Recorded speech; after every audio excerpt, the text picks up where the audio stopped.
Hello and welcome to the final part of our Grand Pacific Voyage. In this part, we're going to look at the Silversea Experience, the difference between a Grand Voyage and a regular old voyage, and then we're going to look at some of the pros and cons, ins and outs, ups and downs, the good, the bad, and the ugly of using Silversea in general and of this voyage in particular. And in the last part of this video, we'll give you our final thoughts and commentary, and of course, would we do this again? But wait, there's more. We're going to be exploring our 2 weeks in Australia post-cruise, and that'll be in segment 5, done in 3 parts: Sydney, the Blue Mountains, and Melbourne. Well, let's get started with what amounts to the Silversea Experience. And to do that, we're going to give you a little blast from the past, and that's the opportunity to take a look at some of our past adventures on Silversea and compare them to this massive 58-day voyage on board the Silver Muse. I've already posted a ship and suite tour for this voyage, as well as a dining and drink guide. Please check those out if you haven't already. Let's get started with a brief explanation of Silversea's pricing tiers. Silversea currently offers 3 different pricing structures: door-to-door, port-to-port, and essential. Door-to-door is the most inclusive and includes private executive transfers from your home to the airport and from the airport to your home, international airfare from one of many available gateway cities, a possible pre-cruise hotel stay depending on your air transfers, all transfers and luggage handling, the voyage itself, and then of course mirroring all that on the backside. If you would like to arrange your own airport transfers and airfare, you can save some money by going to port, and depending upon the cruise arrangement, you may have to also book your own hotel. Essential pricing is essentially just the cruise itself, and in the case of classic cruising, does not include any shore excursions as well. In the case of expedition cruising, the Zodiac excursions are still included. Now, this trip was a grand voyage. And what makes a grand voyage a grand voyage? What the heck is it? A grand voyage is essentially several cruises strung together, with the first and last cruise constituting what could be called a door-to-door cruise. In our case, the Grand Pacific Voyage was 4 contiguous cruises strung together. Doing it this way results in several what I would call economies based on 4 separate door-to-door cruises, and giving Silversea the ability to offer several perks to entice you onto a grand voyage. If you can think of anything I missed, please add it to the comments below. This list is not from Silversea, but are my thoughts and my thoughts alone. Well, let's quickly go through the list of what a grand voyage will add to the regular door-to-door pricing tier. First, a grand voyage will add business class airfare, up to $2,000 onboard credit, which pretty much paid for some of the fancier pay-for excursions that we did, either a special onboard Bon Voyage dinner, or in our case, a pre-cruise hotel stay at the Okura in Tokyo, and a banquet-style dinner served there. Special curated shoreside events, more on that later. Luggage valet service, more on that later. Laundry service that includes a wet wash, ironing and folding. Exclusive onboard activities. Unlimited premium Wi-Fi and internet service. And that service you'll hope you'll never need, but it's there if you need it, medical service on board. And lastly, because you are visiting several countries, a visa service to help you navigate those ins and outs of the visas and immigration niceties you are likely to encounter. Hang in there and we'll get to what makes each one of these either a pro or a con a little bit later on. Next, let's get into those onboard inclusions that make Silversea what it is. Once you're on board, these inclusions are pretty much universally yours. We're talking butler service in every suite, wines and spirits, in-bar setup the way you want it, and specialty coffees and soft drinks, all included without an additional drink package. Dining in 9 different venues, 7 of which are included and 2 requiring an upcharge. And 24/7 room service options that are included at no additional cost.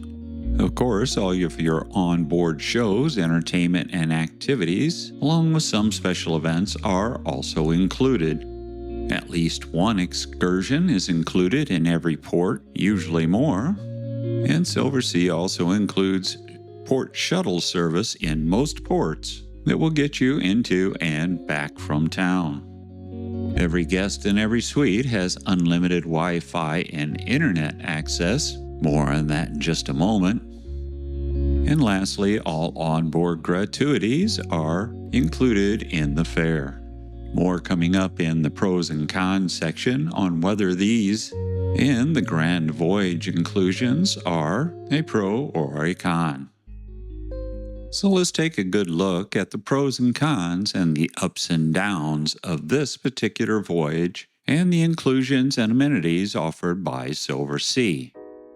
Well, let's start where many people start, and that's with the itinerary. We originally had an 18-day cruise booked featuring Australia and New Zealand. When we saw the Grand Pacific cruise, we canceled that one and signed right up for this mega cruise. The itinerary and the ports of call alone and the Grand Voyage amenities convinced us this was the way to go. This was certainly the longest trip and cruise that we had ever been on. And would this one go off without a hitch? Well, the short answer is no. And as with any undertaking this big, there were changes. And before we even got out of the gate, we were told that our scheduled stop in Shanghai was out due to regulatory changes in China. Instead, we had 2 days in Incheon as a substitute. And then, while en route, propulsion issues struck, requiring us to postpone our stop in Jeju Island and head on back to Busan, South Korea for repairs. This caused us to miss our 2 days in Incheon and resulted for at least most of the passengers having 2 more days in Busan. In Busan, repairs were started but never fully accomplished. This series of events began a small set of Segment 2 woes. After leaving Busan, we made our stop in Jeju Island and continued on to Hong Kong, where we were stuck still trying to accomplish those repairs, making it impossible to make our 2 days in Vietnam. But the result of missing Vietnam gave us an extra day in Singapore, where repairs were finalized, we were back on schedule, and segments 3 and 4 had no changes. Segment 1 of our cruise was Japan-centric, with 1 day in Busan, South Korea. Segment 2 was Japan, Korea, China, supposedly Vietnam, and Singapore. And Segment 2 is where we began to have some real issues, and let's look at that in some detail.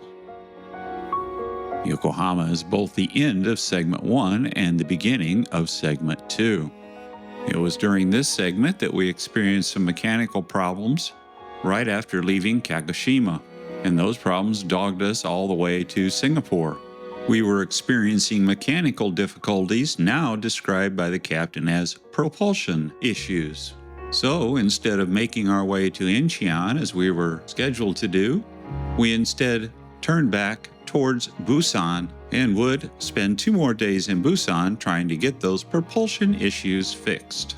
We limped into Hong Kong with what is now being described as steering issues for repairs. Only partially corrected in Busan, South Korea, the repairs continued in Hong Kong. And although they tried, repairs were not finished in Hong Kong, resulting in a delay. That delay, and knowing that any further repairs could not be accomplished in Vietnam, the captain made the decision to skip Vietnam and steam directly to Singapore, because Singapore offered a much better chance of completing the repairs started in Busan. But happily, that would give us an extra day in Singapore. And as mentioned, everything went swimmingly in segments 3 and 4 with no changes. So while the schedule changes, mechanical issues and missing ports may have been the biggest con of this trip. The way captain and crew and corporate worked to fix those issues might have been the biggest plus. So now let's take a quick look at the benefits, pros and cons of select Grand Voyage pre-cruise benefits. The $2,000 onboard credit for a dual occupancy cabin was huge. The included excursions are not always the best, so we spent that $2,000 credit on upgraded excursions. I'll get into the luggage service in just a minute, but it was more or less a bust, but the visa service was a real pro. So now let's talk about some specifics. Like that luggage valet service. The way it's supposed to work, of course, is you pack your suitcase, it goes onto a FedEx truck, it flies on a FedEx plane, goes on a FedEx truck, and is delivered to the Silver Muse before your cruise. But, that's not the way it worked.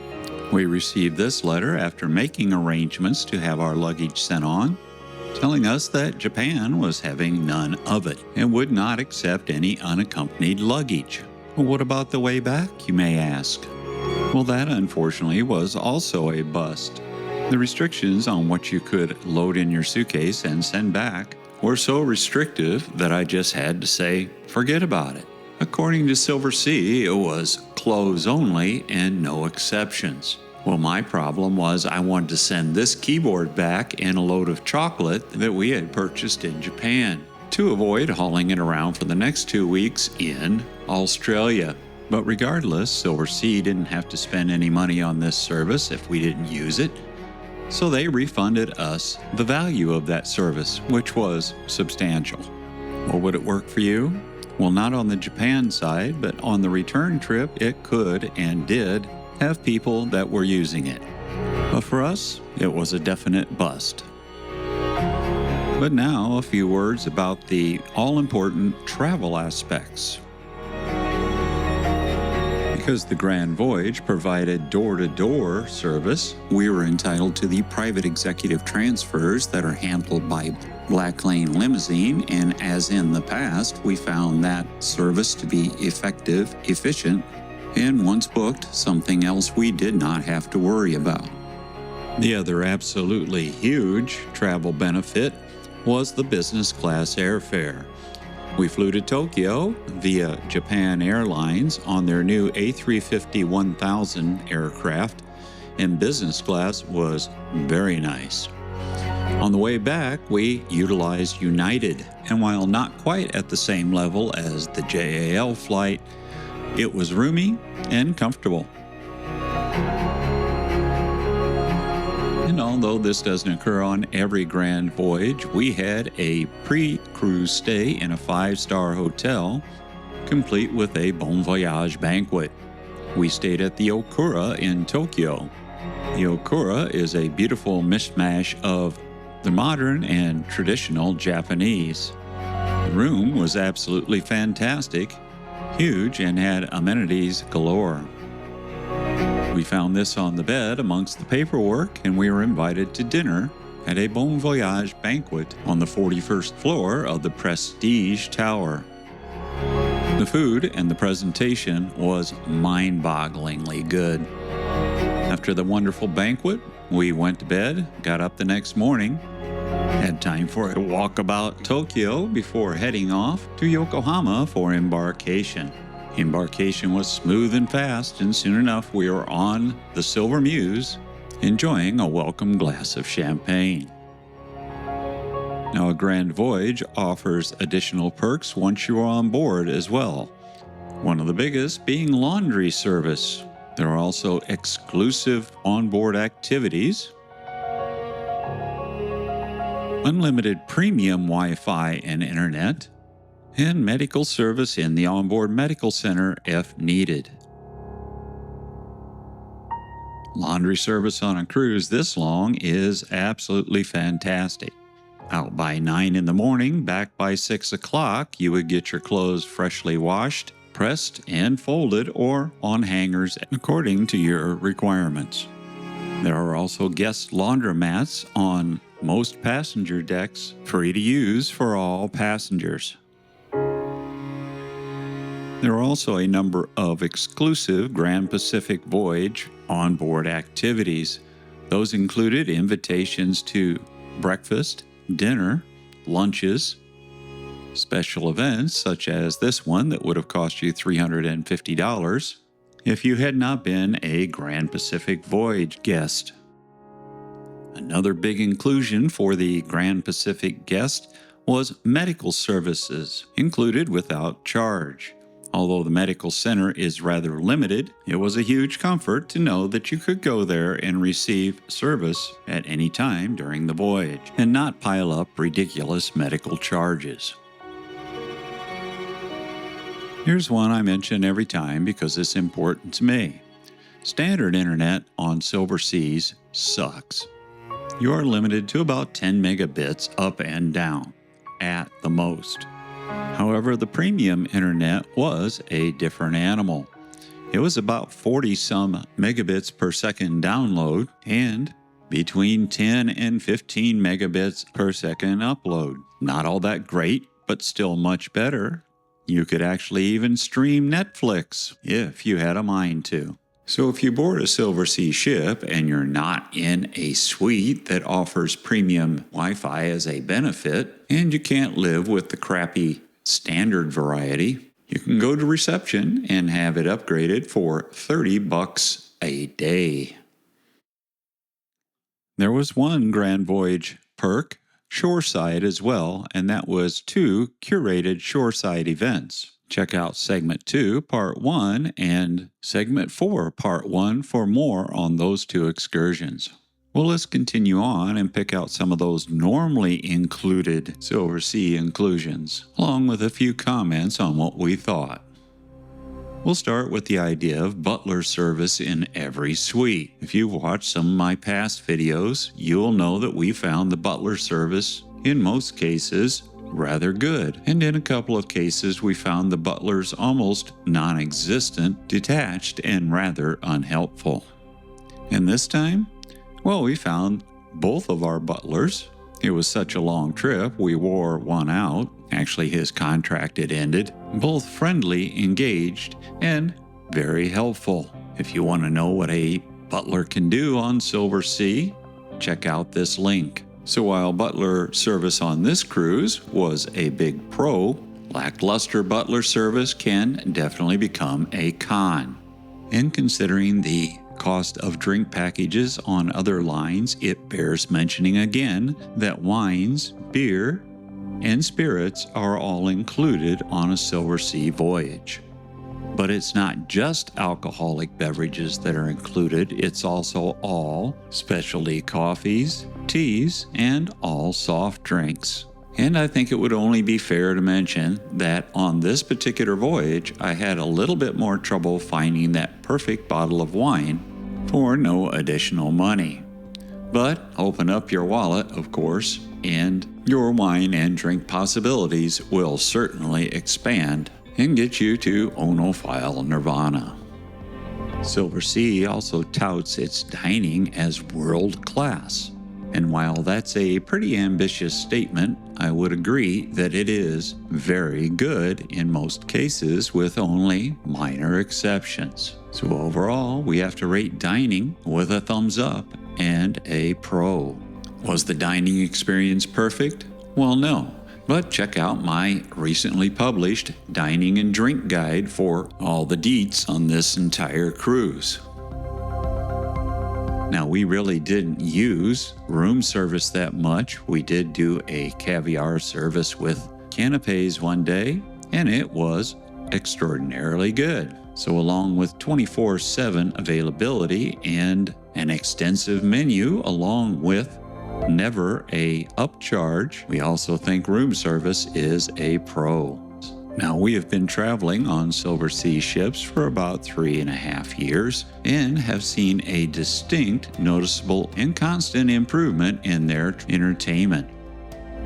The daily chronicles, both digital and paper, always highlight and point out what kind of entertainment's available for the day, as well as opening and closing times for all the restaurants and bars. All of this information and more is also available on your in-room entertainment system, an iPad mini also in your room, or your own devices once you connect to the Silversea hub and network.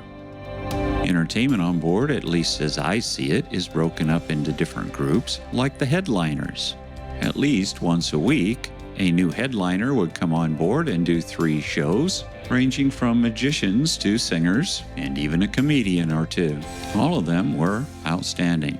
Then we have the Silver Muse production team consisting of singers and dancers, who would sometimes be featured in their own show or as part of a Broadway light sort of presentation. Then you have the local talent that Silversea brought on board at several ports that, with only one exception during our voyage anyway, were actually very good and entertaining. There were also the resident musicians consisting of a pianist, guitar player, and the Silversea Band, which also provided support for the headliners and occasionally turned 4-piece with the guitar player as well. All were accomplished and entertaining musicians. Then there were the enrichment lecturers. This group of experts rotated in and out, speaking on a wide range of subjects that included the destination and port talks. Also included with every cruise, with the exception of the classic cruise essential fare package, is at least one excursion in every port. You can start choosing your excursions as soon as you book your cruise on the My Silversea website, but don't be surprised if some of them change or are even canceled if you're booking more than a year out. Check out some of my more recent Part 5s for a more detailed explanation on how to book excursions on the My Silversea website. But here's the basic Cliff Notes version. There are 3 types of Silversea excursions: selected, included, and the Silversea Privateau. Included are just that. They are included. Usually, but not always, there are multiple selections to be had. In general, these excursions are much better than other cruise lines that feature included excursions. Select excursions will cost you money. Some are quite reasonable, others quite pricey, and these prices are per person going on that excursion. And although they are available, we have not tried out the Silversea Privateau, which are essentially a guide and a private car or van. And although it looks rather pricey, it's not as bad as one might think, since that price is for half day or full day and is not per person in the car, but per car or per van. And we chose a mixture of pay for select and included no-charge excursions, and found that all were pretty good and offered good value with a couple of major exceptions. First up was this little gem, Whitsunday Heritage and Coastal Delights. This was an included excursion and we were not charged, but for whatever reason it was not as described, and we literally didn't do much of anything except make it to the museum and let loose on some remote stretch of beach that the driver claimed was a special stop. Unfortunately, that special stop didn't include the Coral Sea Resort or any of the interesting sounding goodies in the description. Our second major disappointment as far as excursions went was this. We had originally booked Discover Nelson on foot. However, the Nelson Wine Trail Indulgence looked pretty good, but unfortunately it was again a case of not as described. We were promised a cheese tasting, which we got, but it was so rushed that everyone, including the owners of the cheese shop, were left scratching their head when we were whisked off. Yes, we visited 3 wineries, and yes, we tasted wine at all 3. However, it was a Monday, and what, you may ask, a difference does Monday make? Well, all of the wineries seemed to close down on Mondays. And while everyone was gracious, we were left feeling, at least just a little bit, that we were the unwelcome guest on a day off. And the kitchens were closed. Because of the length of the excursion, we were promised a Michelin star lunch. And while we were fed what amounts to a cheese plate at our last stop, it was not a Michelin starred lunch. It had a price of nearly $300 a piece. That was a pretty bitter pill to swallow. So for this excursion, the wine was good, while the experience was not. Now, I know that all of these excursions are not supplied actually by Silversea, but are supplied by contractors of Silversea. But having said that, Silversea is the one that collects the money and makes the schedules, so I also believe that they are the ones that are ultimately responsible for the accuracy of the descriptions and quality of the excursions. And in fairness, Silversea did place several of their representatives on many of the tours. So are the excursions a plus or a minus, a pro or a con? Well, I'd say for the most part, they are a pro. Just the fact that there are included excursions is a big plus.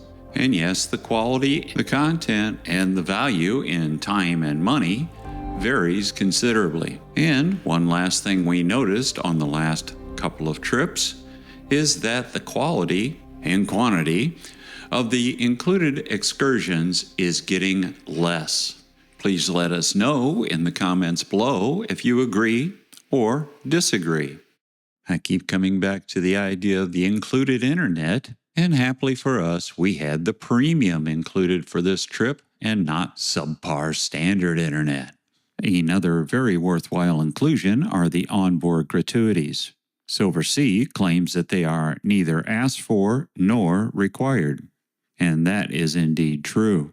Now, don't worry about the crew. They do receive gratuities based on how many people are sailing on any particular voyage. It's just that the gratuities are built into your cruise fare, and you do not have to worry about it once that is paid.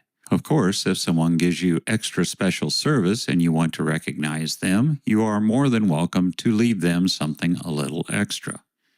And now it's time for what, at least to me, is the most difficult part of this series. My final thoughts and the closing.